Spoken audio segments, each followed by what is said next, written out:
Hey guys, it's Brad from Arbor View Properties here. I wanted to take a second to discuss about selling your house to an investor and the different types of investors that are out there and kind of what they do and how that affects the offer you might receive for your property. Um, so there's a few different kinds of investors out there.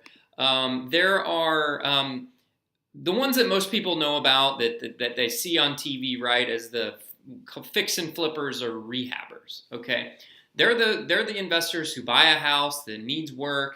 They'll go in, they'll fix it up, make it look real pretty, and they'll resell it for a profit.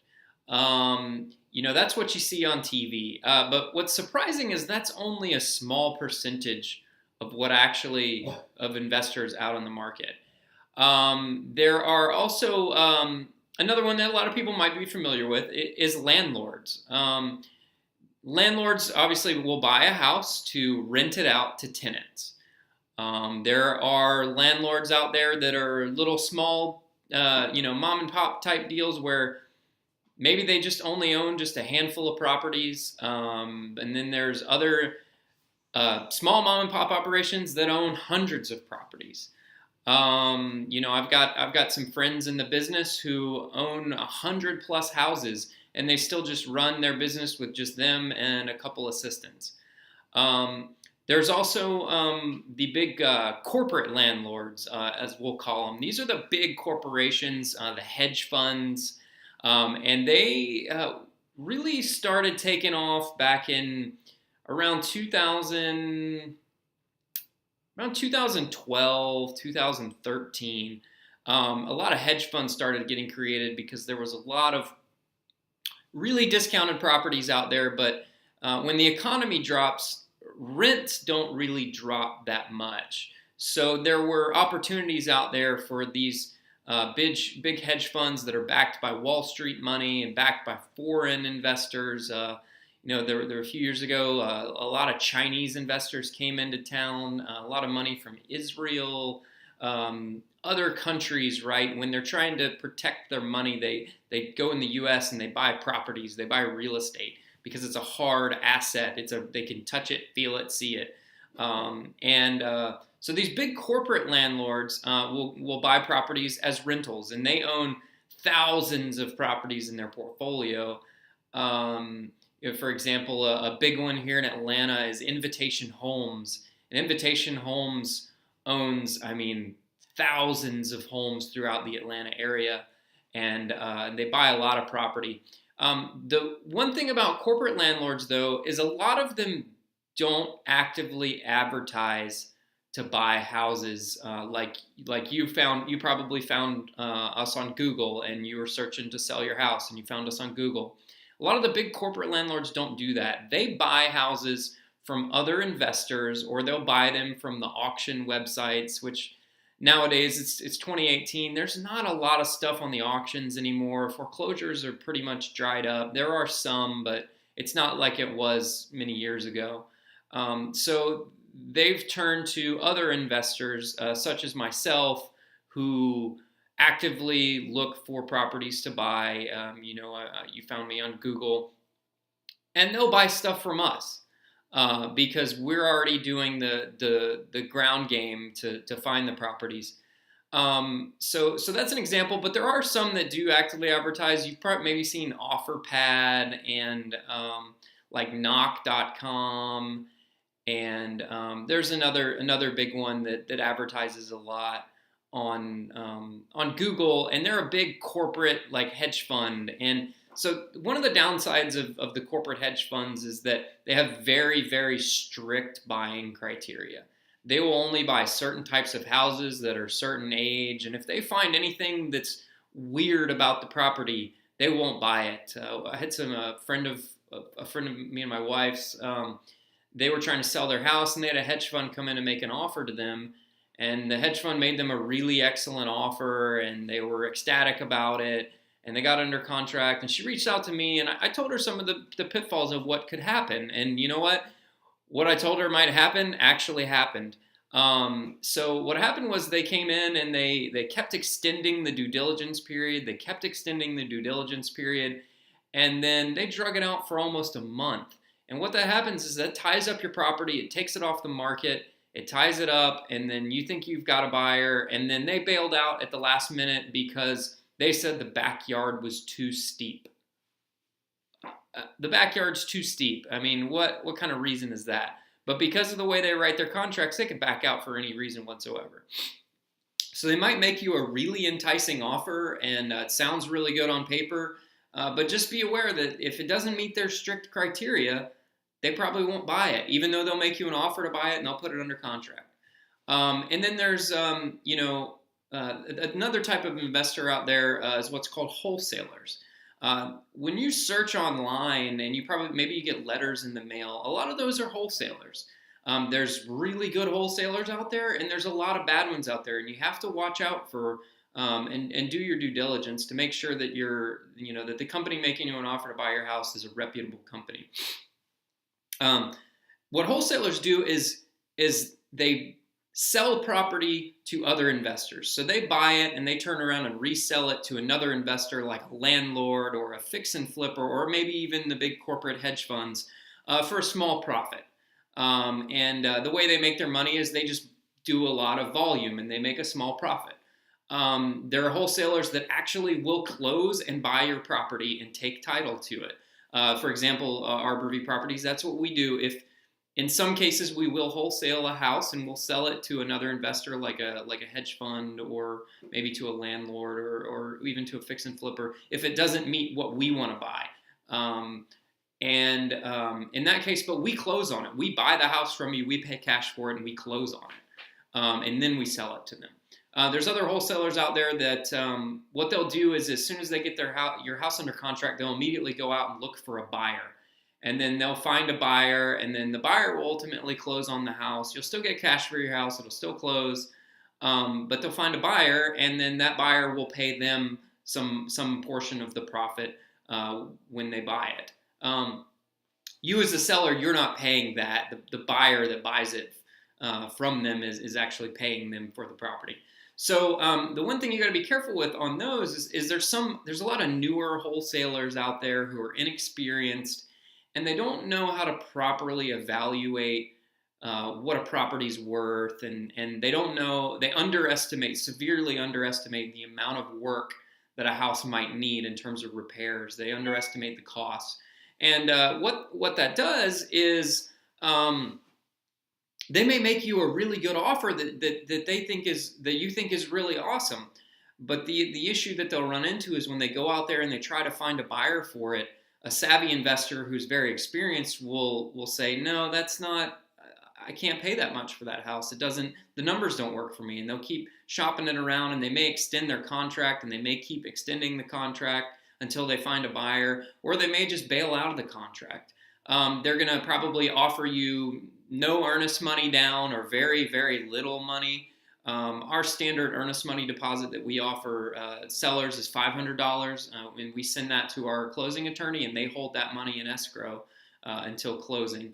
You may find that some that offer $1 or something like that. That just means if they want to bail out of the contract easily, they don't have anything to lose, because you get that $1 or that $10 or $100 or whatever it is, right? If they bail out on the contract. So that's another kind of investor out there. And then there's what we call the hybrid investor, or the jack of all trades, and that's what we are at Arbor View Properties. So we fix and flip. We're landlords. We wholesale, and then also I'm a real estate agent, and I've got a lot of great real estate agents at the brokerage that I'm part of.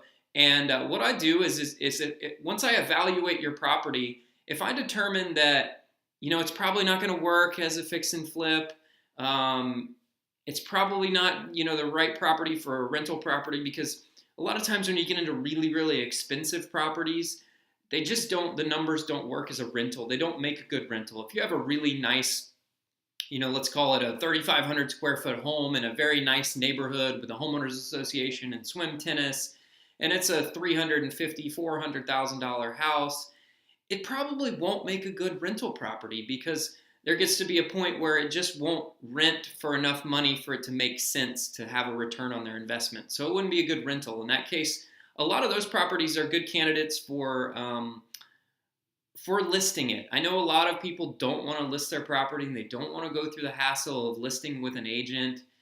And I get it. It's a pain in the butt process. I've been through it before, and I'm an agent myself. I understand.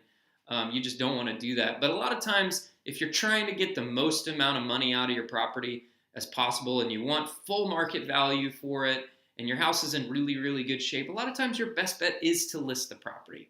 The key, that a lot of agents out there will tell you is, oh, you can sell it for this much, and we'll ask for more than what everything else is selling for, and they'll promise you the moon and all this money. And the reality is the market's going to dictate the price. The market's going to dictate how much you're going to get for the house.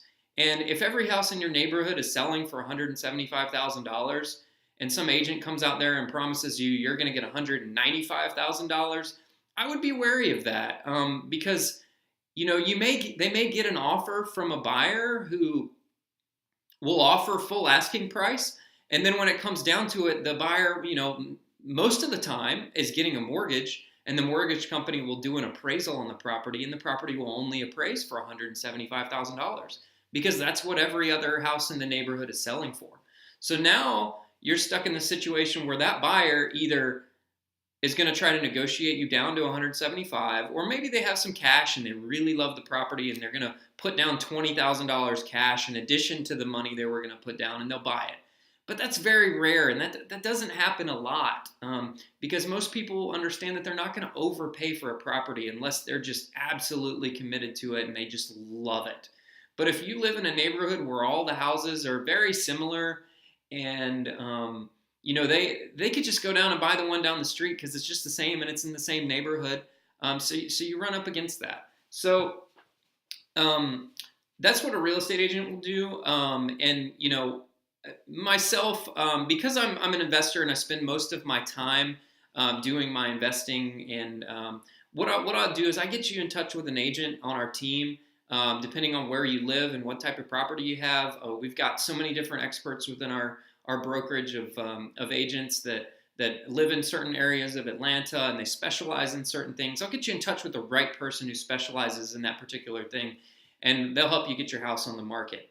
And also the benefit, like I said before, that we're a jack of all trades, we do them all, is I'm gonna run my numbers on a bunch of different scenarios where I think is best to solve your problem and to try to get you the price you want for your house. I'm going to run it as a fix and flip, but maybe the house doesn't really need a lot of work. So I might run my numbers a little bit differently, where I may only need to, throw it out on the market and just paint the walls, or, clean it, have the carpets clean, that sort of thing. Maybe that's all I need to do to it. Or I may evaluate it as a rental property if I think it would be a good rental property. The beauty of that is with the rentals, we can generally pay a little bit more money than we would as a fix and flip. Or if we were buying it to wholesale it, we can pay more as a rental, because really we're just looking at a return from monthly cash flow from the rental income. We're not really concerned with the value of the property.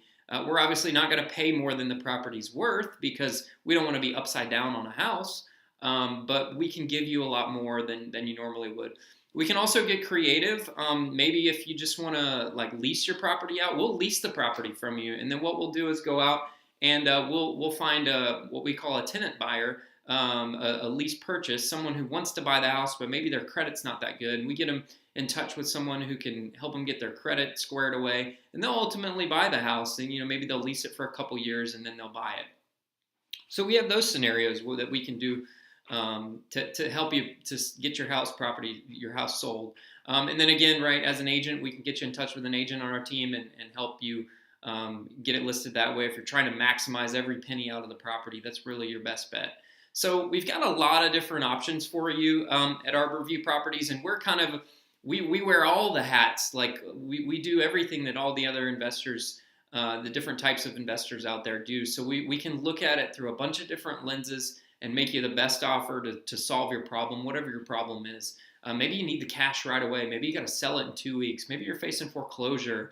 Maybe you're not moving for 3 months, but you want to go ahead and get a solid offer now and be able to sleep at night knowing that your property's sold, and in 3 months when school's out and you're ready to move because you don't want to take the kids out of school, you can move and you know you've got a good solid offer on your property for someone to buy it. So those are the different scenarios, and I hope that helps you kind of understand. I like to educate and make sure that sellers are informed on all of their options, so that they're making the right decision and selling their property. So if you want to get your house sold today, give us a call at Arbor View Properties. My name's Brad. You may speak with me or you may speak with someone on my team. If you call us at 770-810-5715, most likely you'll get me on the phone, depending on what time of day it is. And then, or if you go to our website, there's a link below. Click on our website. There's also another link below for our Facebook page. You can check that out. But go straight to our website, www.arborviewhomebuyers.com. And there's a form on the website. Feel free to browse through the website, read about us, research us. We'd love for you to do that, understand more. We love when sellers make an informed decision. We want you to make an informed decision. But fill out the form. What that'll do is that'll shoot the information into our inbox. I actually get a text message immediately as soon as that information comes across. And we'll call you within a few minutes. Maybe if we're tied up at the time, it might take 20 or 30 minutes. But we'll get back to you as soon as we can. And we'll schedule a time to come out and see your property. And we'll get you an offer before you know it. So if you want to get your house sold fast, give us a call or go to our website. I really appreciate you taking the time to watch this video, and I hope this helps kind of you make a more informed decision and understand more about the real estate investing world than what you see on HGTV, because there's way more to it than that. So we hope you have a great day, and thanks for joining us.